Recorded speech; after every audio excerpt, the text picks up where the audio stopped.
Patient सबसे पहले notice करते हैं टांगों में दर्द रहना, और वो दर्द का कोई पैटर्न नहीं होता, वो मर्जी है बिना काम किए बिना एक्सर्शन किए भी आ रहा है।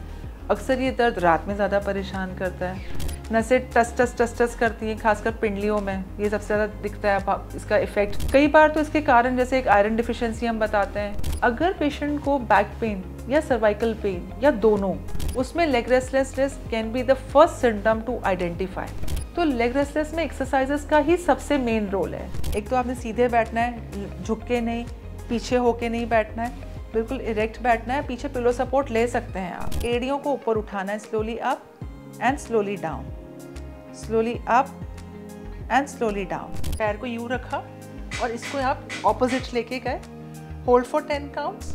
घोड़ा आपने इस तरह से स्लोली आपने ऊपर लेके गए and down, up and down. Sehatnama में आज बात रेस्टलेस लेग सिंड्रोम पर। इस पर हमने पहले भी वीडियो बनाया है, डिस्क्रिप्शन में उसका लिंक दिया हुआ है, आप उसे देख सकते हैं।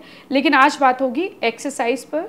हमारे साथ डॉक्टर हर्षनीत है, वो हमें रेस्टलेस लेग सिंड्रोम की एक्सरसाइज बताएंगी। सेहतनामा को अगर सब्सक्राइब अभी तक नहीं किया तो सब्सक्राइब ज़रूर करिए, और हमारे वीडियोस पसंद आ जाए तो लाइक और शेयर कर दीजिएगा। वीडियो को आखिर तक ज़रूर देखिएगा, तभी उसका फ़ायदा आप पूरी तरह से उठा सकेंगे। तो रेस्टलेस लेग सिंड्रोम, आप उसकी एक्सरसाइज बताने वाली हैं। पहले तो हमें समझना है कि रेस्टलेस लेग सिंड्रोम होता क्या है और पेशेंट किस तरीके से समझ पाए कि मुझे रेस्टलेसनेस लेग सिंड्रोम की दिक्कत हो गई है। पेशेंट सबसे पहले नोटिस करते हैं टांगों में दर्द रहना, और वो दर्द का कोई पैटर्न नहीं होता, वो मर्जी है बिना काम किए बिना एक्सर्शन किए भी आ रहा है। अक्सर ये दर्द रात में ज़्यादा परेशान करता है। टांगों में बेचैनी रहना, इतनी बेचैनी रहना कि आपने कई बार देखा होगा पेशेंट यूँ बैठे बैठे देखिए मूविंग, इस तरह से हिलाते रहेंगे पैर, या फिर वो कभी यूँ रख रहे हैं, कभी यूँ रख रहे हैं, कभी यूँ रख रहे हैं। मतलब वो हर थोड़ी थोड़ी देर में, मे बी फ्यू मिनट्स में वो दे विल कीप शिफ्टिंग, खड़े हो जाएंगे, बैठना मुश्किल हो रहा है ना, या उन्हें लगता है कोई पूरे टाइम उनके पैरों को घुटते रहे। या कई बार पेशेंट बताते हैं इतनी दिक्कत हो जाती है रात को कि वो टाइट दुपट्टा, टाइट चुन्नी वगैरह कुछ बांध के सोते हैं जिससे उनको आराम मिलता है। नसें टस टस टस टस करती हैं, खासकर पिंडलियों में ये सबसे ज़्यादा दिखता है इसका इफेक्ट। या फिर वो सुन्न होने लग जाती हैं, या पैर भारी हो जाता है, एकदम लेग हैवी हो रही है, जिसमें खड़े होने पे ही आराम मिलता है, उस पर बाहर डालने में आराम मिलता है। या फिर वो बताएंगे कि करंट सा एक दर्द चाहता है टांग में, है ना। तो ये कुछ कॉमन सिम्टम्स हैं जिसमें पेशेंट एक अजीब सी बेचैनी या डिस्कम्फर्ट डिस्क्राइब करता है। कई बार तो इसके कारण जैसे एक आयरन डिफिशिएंसी हम बताते हैं, या कोई किडनी इशू हो, लिवर इशू हो, थायराइड का इशू हो, या कोई मेडिकेशंस हैं। प्रेगनेंसी में रेस्टलेसनेस काफ़ी होती है commonly due to hormonal changes. Menses आने के वक्त भी दिक्कत होती है कई पेशेंट्स को। लेकिन एक इसका हिडन साइड है जो अक्सर मिस हो जाता है डायग्नोसिस में। अगर पेशेंट को बैक पेन या सर्वाइकल पेन या दोनों, या हिप पेन या इस तरीके की कोई पोस्चरल पेन्स हैं, उसमें leg restlessness can be the first symptom to identify. कई बार पेशेंट बताते हैं कि बहुत साल पहले मुझे सर्वाइकल या कमर की दिक्कत थी, पर अब कई सालों से नहीं है, थोड़ी बहुत आती थी, अपने आप ठीक हो जाती थी। तो वहाँ पे उनके लिए समझना कि उसकी वजह से मुझे लेग रेस्टलेसनेस हुआ है पॉसिबल है। क्योंकि होता क्या है, जब बैक पोस्चर की वजह से जो हमारी लाइन ऑफ ग्रेविटी है, मतलब जहाँ मनके में भार पड़ना चाहिए था वहाँ डायरेक्टली भार ना पड़ के जिस कॉलम पे डायरेक्टली भार आना चाहिए था वो भार कहीं आगे की तरफ या वो अपनी लाइन से पीछे की तरफ पड़ता है। तो उसकी वजह से जो मांसपेशियाँ हमारी थाइस के आगे पीछे, घुटने के आगे पीछे, पिंडलियों में, पैर के आगे और पीछे मांसपेशियों में भार अनइक्वल पड़ने की वजह से, एक तो होता है कि भार शोल्डर ड्रॉप कर गया उसकी वजह से, और एक होता है आगे पीछे पड़ने की वजह से मांसपेशियाँ इसको एक ट्रॉमा महसूस करती हैं और वो हमेशा टाइट रहना शुरू कर जाती हैं। टाइट मसल और स्ट्रॉन्ग मसल में फ़र्क होता है। लगातार टाइट रहने की वजह से वो कमज़ोर होने लगती है, मसल लॉस शुरू हो जाता है, फिर वो टांगों में छटपटाहट बनाता है। वेरिकोज में भी लेग रेस्टलेस काफ़ी दिखता है कॉमनली, क्योंकि वहाँ पे ब्लड सर्कुलेशन पुअर होने की वजह से पिंडलियाँ कमज़ोर हो जाती है, और वहाँ पे भी पेशेंट काफ़ी कॉमनली रेस्टलेसनेस को डिस्क्राइब करता है। तो लेग रेस्टलेस में एक्सरसाइजेस का ही सबसे मेन रोल है। ओवरऑल जितना आप अपनी एक लॉन्ग सिटिंग, लॉन्ग स्टैंडिंग या बैक पोस्चर्स को अवॉइड करेंगे वो मदद करेगा। दूसरा, वॉक करना ज़रूरी है। तीसरा, अगर आपकी कोई पीछे से कोई मेडिकल कंडीशन है, जैसे मैंने भी नाम लिया, उनको ज़रूर ध्यान दें। जो भी उसमें आपको मेडिकल एक्सपर्ट की सपोर्ट की ज़रूरत है, मेडिकेशंस प्रिस्क्राइब है, वो ज़रूर लें। लेकिन साथ साथ में फिजियोथेरेपिस्ट का सपोर्ट लेके एक्सरसाइज समझ के फिर करें। लेकिन रेस्टलेस लेग सिंड्रोम में जो मैं आगे एक्सरसाइज बताऊंगी वो मैं हमेशा चाहूँगी कि पेशेंट एक बार एक्सपर्ट से मिल के फिजियो से डिस्कस करें, सिर्फ वीडियो पे देख के घर पे शुरू ना करें, क्योंकि अगर रेस्टलेसनेस तक नौबत पड़ रही है, पहुंच रही है जस्ट बिकॉज ऑफ आपके ये जो मैंने रीजंस बताए, तो हमें जो प्रॉब्लम है जैसे सर्वाइकल है, बैक है या आपकी कुब निकल रही है, वजह क्या है, उसको साथ साथ हैंडल करना जरूरी है। अगर वो हमने साथ साथ हैंडल नहीं किया और हम सिर्फ एक्सरसाइज करेंगे तो ये एक्सरसाइज से बहुत मदद नहीं मिलेगी। तो वो सिम्टम जो जड़ है उस पर भी काम होना चाहिए, जिसमें आपके कुछ मैनुअल थेरेपी सेशंस चलते हैं, एडवांस फिजियोस चलती हैं, पर ये लेग रेस्टलेसनेस हमेशा एक लंबा कार्यक्रम है, 6-8 महीने, साल, 1.5 साल भी ले सकता है इस प्रॉब्लम को रेक्टिफाई करने के लिए, पर इसमें रिकवरी बहुत अच्छी आती है। पर शर्त है आपका वो और आपकी होम एक्सरसाइज प्रोग्राम दोनों साथ साथ में चलना चाहिए। तो मैं इसमें आपको कुछ अभी एक्सरसाइज बताऊंगी जो आप कंफर्टेबली घर पे कर सकते हैं। तो जो आप सेफली एक्सरसाइजेस आप बैठ के कर सकते हैं रेस्टलेस लेग सिंड्रोम में, सबसे पहले है हमने पूरी मांसपेशी नीज को ऊपर लेके जाना है, स्ट्रेट लेग करना है। अब इसमें आपने बिल्कुल तन के बैठना है, इसमें ड्रूप नहीं करना, स्लाउच नहीं करना, आप स्लोली ऊपर लेके जाएंगे और स्लोली नीचे लेके आएंगे। ऐसे आप 10 टाइम्स करेंगे, मैं आपको 5 टाइम्स करके दिखाती हूँ। 1 and down, 2 and down, 3 and down. ऐसे आप 10 रेपिटेशंस करेंगे। सेकंड करेंगे आप इसी एक्सरसाइज को आप ऊपर लेके गए, आप इसको होल्ड करेंगे फॉर 10 काउंट्स, 1 2 3 4 5 6 7 8 9 10 एंड रिलैक्स।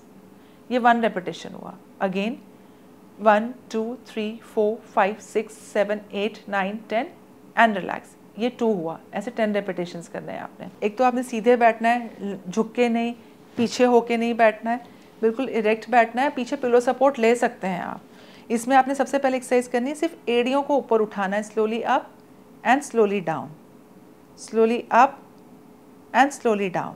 ऐसे आप जैसे अभी 2 हुआ, देन 3, देन 4, ऐसे 10 रेपिटेशंस करेंगे आप। देन नेक्स्ट आप करेंगे एड़ियों को टिकाएंगे ज़मीन पे, सिर्फ पंजे को ऊपर उठाएंगे आप, slowly up and slowly down. 1 2 3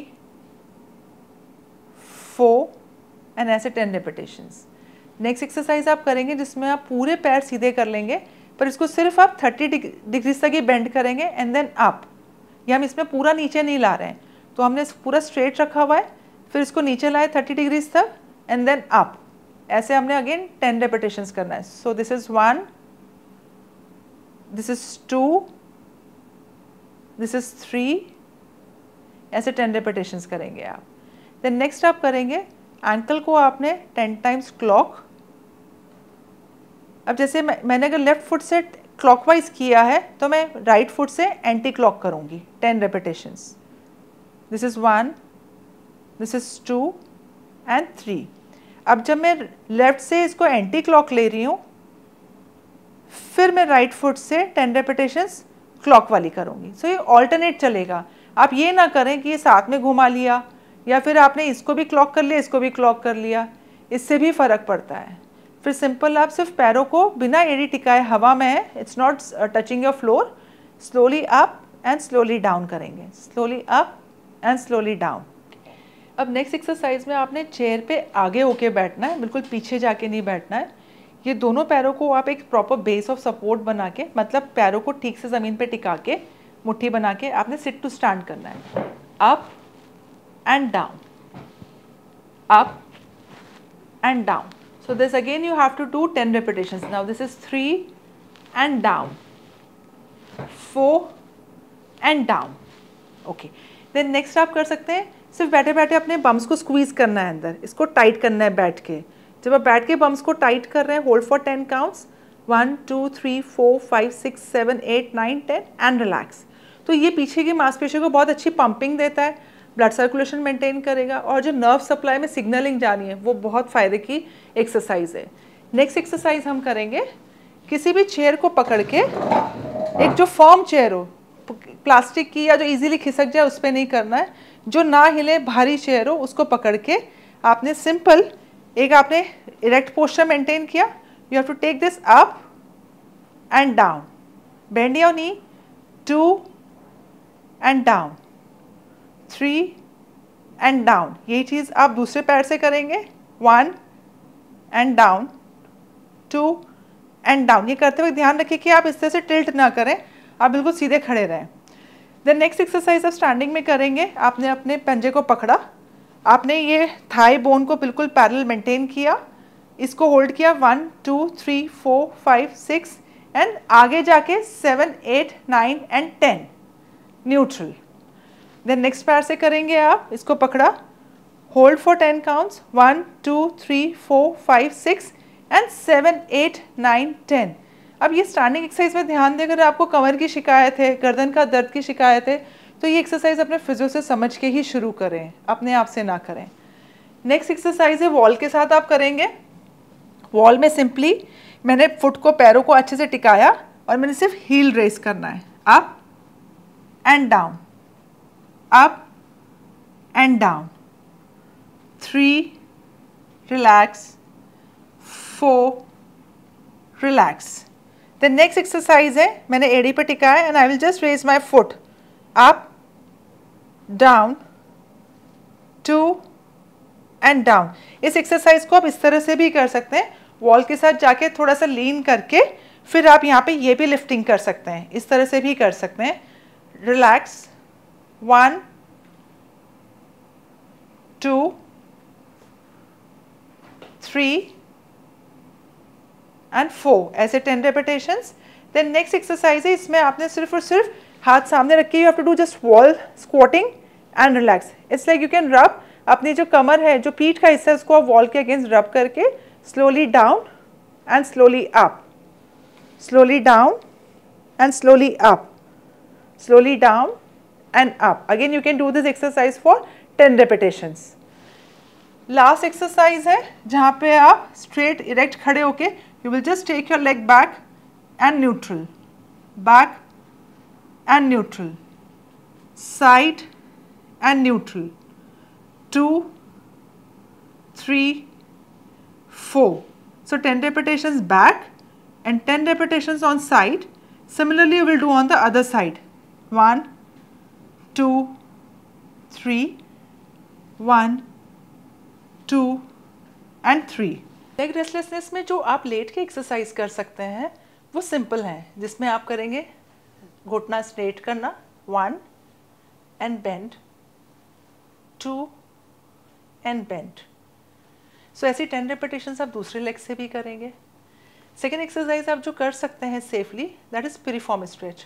पैर को यूँ रखा और इसको आप ऑपोजिट लेके गए, hold for 10 counts, 1 2 3 4 5 6 7 8 9 10 and relax. Again आप पीछे लेके गए, hold for 10 counts and relax. ऐसे 10 रेपिटेशंस करने हैं आपने। थर्ड एक्सरसाइज जो रेस्टलेस लेग सिंड्रोम में बहुत फ़ायदे की है, गोडा आपने इस तरह से स्लोली आपने ऊपर लेके गए and down, up and down, ऐसे 10 रेपिटेशंस आपने करने। सेम एक्सरसाइज आप दूसरे पैर से करेंगे, स्लोली डाउन एंड अप। लेकिन अगर आपको ऑस्टियोआर्थराइटिस ऑफ नी या हिप का दिक्कत है तो ये एक्सरसाइज आप फिजियो से समझ के, अपनी सिचुएशन को समझ के फिर करें। इसलिए ही नहीं कि सिर्फ रेस्टलेसनेस से इसलिए एक्सरसाइज करेंगे, ये नहीं करना है आपने। देन नेक्स्ट एक्सरसाइज करेंगे आप लेट के, सिर्फ आपने पैरों को ऊपर की तरफ खींचना है एंड रिलैक्स, ऊपर खींचना है, hold for 10 counts and relax. जब आप इसको, इसी एक्सरसाइज को आप ब्रिजिंग के फॉर्म में करेंगे, slowly up and slowly down, slowly up and slowly down. Next exercise आप साइड में करेंगे। अब साइड करने के वक्त ध्यान दें, ये पैर आगे होगा, ये पैर आपका लंबा होगा।